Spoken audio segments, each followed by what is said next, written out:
रीट पात्रता परीक्षा के आवेदन जो है वो शुरू हो चुके हैं और अभ्यर्थियों को जो है काफ़ी सारी चिंता जो है समस्याएं जो सता रही हैं। तो सबसे पहले मैं तो आपको जानकारी ये देना चाहूँगा कि आप कमेंट बॉक्स में कमेंट करके आपका कोई भी प्रश्न हो वहाँ पर कमेंट कर दे, 100% आपको जो है वहाँ पर रिप्लाई मिल जाएगा। घबराने की कहीं भी आपको आवश्यकता नहीं है। लेकिन उससे पहले मैं जानकारी देना चाहूँगा, ये सैंपल फॉर्म जो है वो आपके लिए अनिवार्य है या नहीं? तो ये अनिवार्य नहीं है। पहली बात तो ये क्या है, ये ऑफलाइन फॉर्म है और ये फॉर्म किस लिए जारी किया गया है? आपकी सुविधा के लिए, ताकि आप एक बार ऑनलाइन आवेदन करें, ई मित्र वालों के पास जाएं या स्वयं ही आवेदन करें, तो दोनों कंडीशन में आप अपने पास इस फॉर्म को रखें। इसमें आप डिटेल पहले से भर रखें और उसको एक बार अवश्य चेक कर लें, ताकि क्या है कि ऑनलाइन फॉर्म में आपके किसी भी प्रकार की समस्या न हो। इसकी वजह यह है क्योंकि कई बार तो होता है बाद में एडिट एप्लीकेशन का ऑप्शन ही नहीं मिलता है, आप परेशान होते हैं। इसके चक्कर में आपकी रीट की तैयारी ढंग से नहीं हो पाती है और अगर फिर से एडिट का ऑप्शन मिलता है तो अनावश्यक रूप से आपके पैसे लग जाते हैं। इसलिए एक प्रिंट निकाल कर इसके ऊपर अपनी आवश्यक सारी डिटेल भरे, कैसे क्या भरनी है वो मैं यहाँ पर आपके साथ जानकारी साझा करूँगा। देखिए, बोर्ड की वेबसाइट से सबसे पहले ये खाली जो है सैंपल फॉर्म जो है एप्लीकेशन फॉर्म ये आप निकलवा दें। उसके बाद आपको क्या करना है, ये फोटो मैंने केवल यहाँ पर दिखाने के लिए लगाए हैं क्योंकि यहाँ पर आपके जो ऑनलाइन फॉर्म होगा उसमें 4 चीज़ें अपलोड होगी। पहला होगा आपका फोटो अपलोड, जिसकी साइज रहेगी 20 से 50 KB और JPG फॉर्मेट में। दूसरा होगा आपका ब्लैक पेन से, चाहे आप इंग्लिश में करते हो चाहे हिंदी में करते हो, साइन, वो भी 20 से 50 KB। तीसरा होगा आपका आधार कार्ड की इमेज अपलोड होगी, वो भी 50 से 100 KB। फ्रंट वाली जो इमेज है वो आप इसमें अपलोड कर सकते हो 50 से 100 KB में। नेक्स्ट आप देखेंगे यहाँ पर आपकी अपलोड होगी 10वीं की मार्कशीट, वो भी आपके 50 से 100 KB और JPG फॉर्मेट में होगी। ये 4 चीज़ आपके अपलोड होगी, तो इसका मतलब मित्र वाला के पास आप जब जाओगे तो आपके पास ये 4 डॉक्यूमेंट होने तो अनिवार्य हैं। नेक्स्ट आप देखिए कि इस फॉर्म में सबसे पहले आपको आपका नाम जो है, आपके फादर का नाम है और मदर नेम है, ये सब आपको इंग्लिश में भरने हैं यहाँ पर कैपिटल अक्षर में, ताकि मित्र वाले के ऊपर बाद में कोई भी आप दोषारोपण नहीं करें। क्योंकि पहले आपकी जिम्मेदारी है कि आप इसको सही व्यवस्थित ढंग से भरें और यहाँ तक कि इस फॉर्म को भरने के बाद भी जब आप ओपन फॉर्म जो है सबमिट करोगे उससे पहले प्रीव्यू में एक बार अवश्य चेक कर ले, ताकि कोई गड़बड़ आपके भविष्य में न हो। नेक्स्ट देखिए, आप इसमें आपका मैरिटल स्टेटस जो भी है, आप मैरिड है, अनमेरिड है, डिवोर्स है, विडो है, वो आप पढ़ लें। आपका जो धर्म जो भी है वो आप यहाँ पर मेंशन कर दें। अगर आप विवाहित है तो आपके पति का नाम लिखें। और उसके अलावा आपका देखिए, आपका आधार नंबर, आपकी जो DOB जो है वो DDMMYY फॉर्मेट में यहाँ पर कंप्लीट मेंशन करें। नेक्स्ट आप देखेंगे आपकी SSO ID का यूज़र नेम यहाँ पर लिखना है, पासवर्ड ये नहीं लिखना है। SSO ID, क्योंकि SSO ID से ये फॉर्म नहीं भरा जाएगा, इसलिए जो है सरकार के पास डाटा होना चाहिए, इसलिए आपकी SSO ID जो है यहाँ पर मेंशन की जाएगी।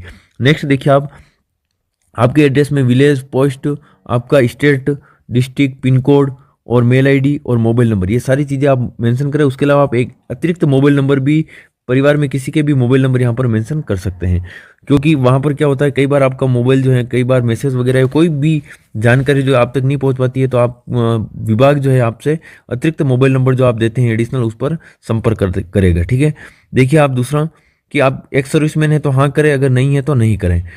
आपकी कैटेगरी जो भी है, आप जनरल कैटेगरी से हैं, SC ST से, OBC से, MBC या EWS से, जो भी है वो यहाँ पर मेंशन कर लें। और विशेष आप ध्यान रखें कि आपके पास ये डॉक्यूमेंट जो है, जो आप जाति प्रमाण पत्र जो है, जिसके आधार पर आप यूँ कह सकते हैं कि आरक्षण का फायदा ले रहे हैं, ये आपकी रीट के आवेदन की अंतिम तिथि, या मैं तो कहता हूँ कि आप पहले बनवा लें उसके बाद ही आप आवेदन करें, क्योंकि बन जाएगा वैसे 3 या 4 दिन में बन जाता है। और रीट के आवेदन अभी से स्टार्ट हुए हैं, अंतिम समय के भरोसे नहीं रहे, क्योंकि समस्या रहती है, साइट वाइट नहीं चलती है, कई बार आपके डॉक्यूमेंट भी जो है सही साइन करवाने में भी समस्या रहती है। तो आप ये डॉक्यूमेंट अवश्य बनवा लें, क्योंकि अभी आप बनवाओगे तो लगभग इनकी 3 साल की वैलिडिटी रहती है, तो आपके मेंस तक जो है ये काम आ जाएंगे। तो आप जो है रीट के आवेदन के समय जिस कैटेगरी का, क्योंकि कई बार हो सकता है कि आप जनरल में हो, जैसे आप EWS से आवेदन कर रहे हो और EWS में आवेदन कर रहे हो और आपके भविष्य में जो है पात्रता में 83 नंबर आ रहे हैं। अब EWS के आधार पर तो आप पात्र हो, लेकिन हो सकता है उस समय मेंस के टाइम आपके जो है कुछ भी मांग ले डॉक्यूमेंट। देखो, सरकार है, इसका कोई भरोसा नहीं है, किसी भी प्रकार से कोई भी चीज़ आपसे मांग सकती हैं कभी भी। तो वो यहाँ पर नियम है, क्योंकि तो नियम के आधार पर वो मांग ले कि आपके जो पात्रता का आपने बेनिफिट लिया था, तो आपके जो है आरक्षण का सर्टिफिकेट दिखाइए, तो वहाँ पर आपकी समस्या हो जाएगी। इसलिए आप आवेदन से पूर्व अपने पास डॉक्यूमेंट या कंप्लीट रखें, ताकि भविष्य में कोई भी दिक्कत नहीं हो। नेक्स्ट आप देखेंगे यहाँ पर आप विशेष योग्यजन है, हाँ नहीं जो भी है मेंशन करें। अगर हाँ है तो आप इसमें से जो भी कैटेगरी आपकी है वो यहाँ पर मेंशन करें।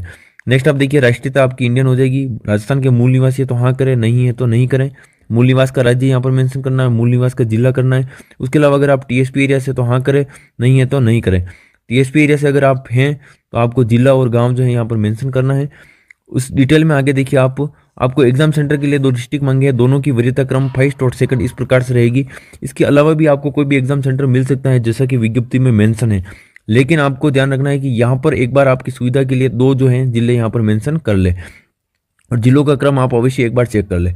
नेक्स्ट देखिए आप लैंग्वेज जो है सिलेक्शन, इसके बारे में अभी मैं कुछ नहीं कहूँगा क्योंकि लैंग्वेज आपकी इच्छा अनुसार, आपकी क्षमता के अनुसार आप चयन करेंगे।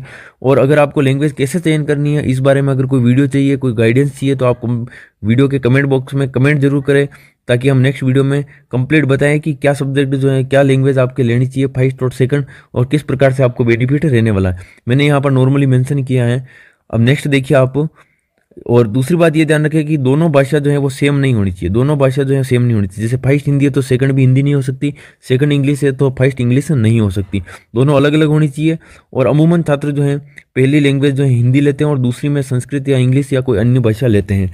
तो इस आधार पर आप देखिए आपकी सुविधा के अनुसार। दूसरा आप यहाँ पर पॉइंट ऑफ व्यू देखिए आप मेन्स का, कि मेन में अगर आपकी कोई विषय वस्तु है तो उसके आधार पर आप उसका चयन करें कि कोई भाषा जो आपके मेंस में वापस काम आ रही है, शिक्षण विद्या या विषय वस्तु संबंधी सामग्री, तो आप उसके अनुसार चयन करें।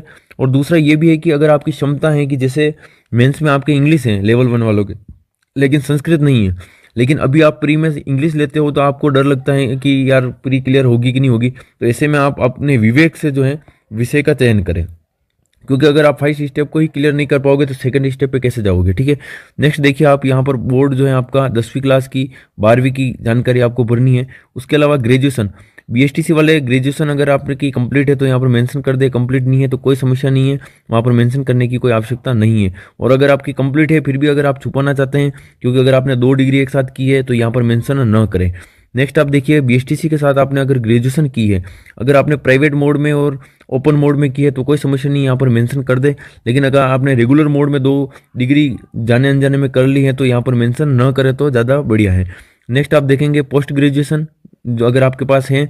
अब बीएड वालों को तो यहाँ पर आपकी ग्रेजुएशन की जो है जानकारी भरनी है, लेकिन जब आपकी ग्रेजुएशन हो जाती है, आप बीएड कर रहे होते हैं, तो कई बार क्या होता है कि अभ्यर्थी बीएड के साथ साथ एमए या यूँ कह सकते हैं पोस्ट ग्रेजुएशन भी करता है। और कई बार ये ऐसी समस्या भी हो जाती है कि वो रेगुलर मोड में कर लेता है दोनों, तो ऐसे में समस्या होती है क्योंकि एक ही व्यक्ति एक ही समय पर 2 संस्थान में या 2 स्थान पर उपलब्ध नहीं हो सकता है, उपस्थित नहीं रह सकता है। इस वजह से जो सामान्य से आपने विवेक का उपयोग करें उसी के अनुसार यहाँ पर मेंशन करें। नेक्स्ट आप देखेंगे बीएसटीसी वाले जो है यहाँ पर बोर्ड का जो है आपके, और दूसरा आप ध्यान रखिएगा ये पासिंग ईयर जो है आपसे उत्तीर्ण वर्ष पूछा जाए तो आपकी मार्कशीट जो होती है उसके नीचे देखिए मार्कशीट जारी होने की तारीख लिखी होती है, उसमें जो ईयर है वही ईयर आप यहाँ पर मेंशन करें ताकि आगे जाके कोई भी समस्या नहीं हो। डिग्री के ऊपर क्या लिखा है वो आपके उत्तीर्ण वर्ष के अंतर्गत नहीं आएगा, आपके उत्तीर्ण वर्ष के अंतर्गत आएगा कि जब आप पास आउट वहाँ से होते हैं, सेकंड ईयर या फाइनल ईयर की जो मार्कशीट होती है आपकी उसकी डेट यहाँ पर मेंशन करें। नेक्स्ट आप देखेंगे बोर्ड और विश्वविद्यालय के नाम में बीएसटीसी वालों के अमूमन जो है परीक्षा पंजीयक शिक्षा विभाग बीकानेर के द्वारा जो है डिग्री जारी होती है, तो वही आप यहाँ पर विभाग के रूप में मेंशन करें। नेक्स्ट आप देखेंगे बॉडी मार्क्स जो हैं, बॉडी मार्क्स यहाँ पर है तो ठीक है, नहीं तो आप नहीं करें। अब आप अगर ऑनलाइन आवेदन करने के लिए जा रहे हैं तो अभी तो ऑनलाइन आवेदन के लिए ऑनलाइन चालान जो है उसका ऑप्शन से यहाँ पर अवेलेबल नहीं हुआ है, इसलिए आप थोड़ा सा वेट करें क्योंकि अभी जो है ऑफलाइन का ही अवेलेबल हुआ है। तो आपको ध्यान रखना है कि 1 या 2 दिन में या जब भी अपडेट हो जाए, हो सकता है 15 मिनट के बाद ही अपडेट हो जाए, तो वहाँ पर ऑनलाइन का ऑप्शन आ जाएगा, तो उसके बाद ही आप जो है आवेदन करें। फिर भी आपको आवेदन से संबंधित किसी भी प्रकार की समस्या हो, कोई भी डाउट हो, कमेंट बॉक्स में कमेंट करके जरूर बताएं। मिलते हैं नेक्स्ट वीडियो में, तब तक के लिए जय हिंद जय भारत।